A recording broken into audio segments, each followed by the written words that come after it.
சூர்யா வீட்ல வந்து விநாயகர் சதுர்த்தி வந்து ரொம்ப சூப்பரா வந்து கொண்டாட ஆரம்பிக்கிறாங்க. இந்த சூழ்நிலையில மகா வந்து சூர்யாவுக்கு வந்து ஒரு ட்ரெஸ்ஸ வந்து பிரசன்ட் பண்றாங்க. இந்த ட்ரெஸ்ஸ போட்டுட்டு நீங்க பூஜையில கலந்துக்கணும் அப்படின்னு சொல்றாங்க. சூர்யாவும் ரொம்ப சந்தோஷமா அந்த ட்ரெஸ்ஸ வந்து வேர் பண்ணிக்கணும்னு நினைக்கிறாரு. ஆனா அந்த டைம்ல கரெக்ட்டா வந்து ராஜலட்சுமி என்ன பண்றாங்க, ஒரு ட்ரெஸ்ஸ தந்து குடுத்துட்டு, இந்த மாரி இத நீ போட்டுக்கணும் சூர்யா, எனக்கு அப்பதான் சந்தோஷம்ன்றாங்க. 2 ட்ரெஸ்ல சூர்யா எத போட போறாரு அப்படின்னு சொல்லிட்டு எல்லாம் எதிர்பார்க்கும்போது, சூர்யா என்ன பண்ணாரு, மகா குடுத்த ட்ரெஸ்ஸ வேர் பண்ணிட்டு வராரு. அத பார்த்த மகாக்கு ஆச்சரியமா இருக்கு. ஐயோ! அத்தை கொடுத்த ட்ரெஸ்ஸே இவர் போட்டுன்னு வந்திருக்கலாம். தேவையில்லாமல் இந்த ட்ரெஸ்ஸை ஏன் போட்டுன்னு வந்தார், அத்தை கோச்சிக்க போகிறாங்க அப்படின்னு சொல்லிட்டு மகா ஃபீல் பண்ணுறாங்க. ஆனால் ராஜலட்சுமி வந்து எப்படி இவன் இப்படிலாம் பண்ணுவான் அப்படின்னு சொல்லிட்டு செமையாக டென்ஷன் ஆயிடுறாங்க. அடுத்து வந்து இங்கே என்ன பண்ணுறாங்க, விநாயகர் சதுர்த்தி ரொம்ப விமர்சையாக கொண்டாடிட்டு இருக்காங்க.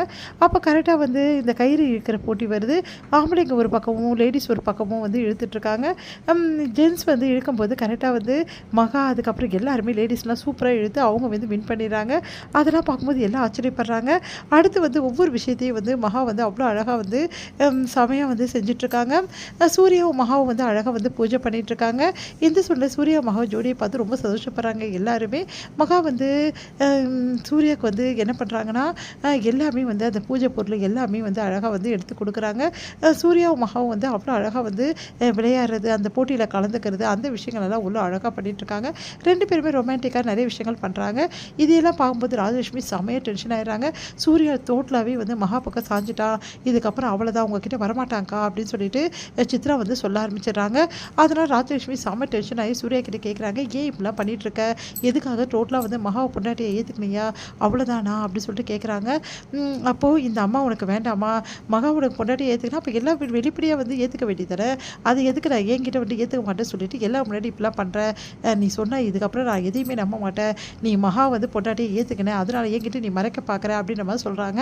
அதை கேட்டு வந்து சூர்யா வந்து அம்மா நிறுத்துங்கம்மா ப்ளீஸ்மா, நான் சொன்னால் கேளுங்கம்மா, நான் வந்து சொல்ல முடியாத நிலமையில இருக்கமான்றாங்க, நீ சொல்கிறியோ சொல்லையோ இந்த அம்மா உனக்கு வேணாம்ல, அவ தானே உனக்கு வேணும் அப்படின்னு சொல்லிட்டு அழ ஆரம்பிக்கிறாங்க. சூர்யா வந்து வேறு வழி இல்லாமல் எல்லா உண்மைகளையும் சொல்கிறாரு. இந்த மாதிரி தாத்தாக்கு உடம்பு சரியில்லாமல் ஆனது, மகா வந்து 3 மாதம் டைம் கேட்டது, அதே மாதிரி மகா கிட்ட வந்து இந்த மாதிரி அன்பாக நடந்துக்கிறதுக்கு காரணம் அதுதான் அப்படின்ற விஷயத்தை எல்லாத்தையுமே சொல்கிறாரு. அதை கேட்டு ராஜலட்சுமி வந்து பயங்கரமாக அதிர்ச்சியில் என்ன சொல்கிற சூர்யா அப்படின்னோடனே, அதுக்கப்புறம் நடந்த விஷயத்தை எல்லாத்தையுமே வந்து பொண்ணு உண்டாக சொல்கிறாரு. அதுக்காக தான் நீ இப்படி பண்ணுறியா, ஆமாம் அதுக்காக தான் மகா கிட்ட நான் நடிச்சிட்ருக்கேன், மகா மேலே எனக்கு அன்பு கிடையாது, மகாவை கடைசி வரைக்கும் நான் பொண்டாட்டியை ஏற்றுக்கவே மாட்டேன் அப்படின்னு சொல்லிட்டு சொல்கிறாரு. இது எல்லாத்தையும் வந்து கேட்ட மகா வந்து அதிர்ச்சி அடைகிறாங்க. தூரத்துலேருந்து கேட்குற மகா உடனே என்ன பண்ணுறாங்க, என்ன பண்ணுறதே தெரியாமல் அந்த இடத்துல இருந்து போகிறாங்க. அடுத்து வந்து கோயிலில் போய் உட்காந்து அழறாங்க. ஏன் கடவுளை எனக்கு இந்த மாதிரி தண்டனை கொடுத்து நான் என்ன பாவம் பண்ணேன்னு சொல்லிட்டு அழுதுட்ருக்காங்க. இங்கே வந்து மகா காணோன்னு எல்லாருமே டென்ஷன் ஆகிறாங்க. சூர்யா ஒரு பக்கம் தேட போகிறாரு. அடுத்து வந்து கோட்டீஸ்வரியா அவங்க வீட்டுக்காரர் வந்து மனசு கஷ்டப்பட்டு அழுதுட்ருக்காங்க. இங்கே மகா வந்து அழுதுட்ருக்கும் போது கரெக்டாக வந்து அந்த குருக்கள் வந்து பார்த்துட்டாரு. இவங்க வந்து அந்த வந்து அந்த பெரிய இடத்தோட மருமகளாச்சே, உடனே ஃபோன் பண்ணி சொல்லிடணும் அப்படின்னு சொல்லிட்டு பாட்டிக்கு வந்து தாத்தாக்கும் ஃபோன் பண்ணி அவர் சொல்லிடுறாரு. அதனால் அவங்க என்ன பண்ணுறாங்க, கோயிலுக்கு உடனே வராங்க. சூர்யாவையும் வர வைக்கிறாங்க. அப்போ வந்து மகா கிட்ட கேட்குறாங்க, என்னாச்சுமா, ஏன் இப்படி உட்காந்துருக்கேன்னு நடந்த விஷயத்தை எல்லாத்தையுமே வந்து மகா வந்து சொல்கிறாங்க. இந்த மாதிரி அவர் நடிச்சுட்டு தான் இருந்திருக்காரா அப்படின்னு சொல்லிட்டு அதை கேட்டு எல்லாருமே அதிர்ச்சி அடைகிறாங்க.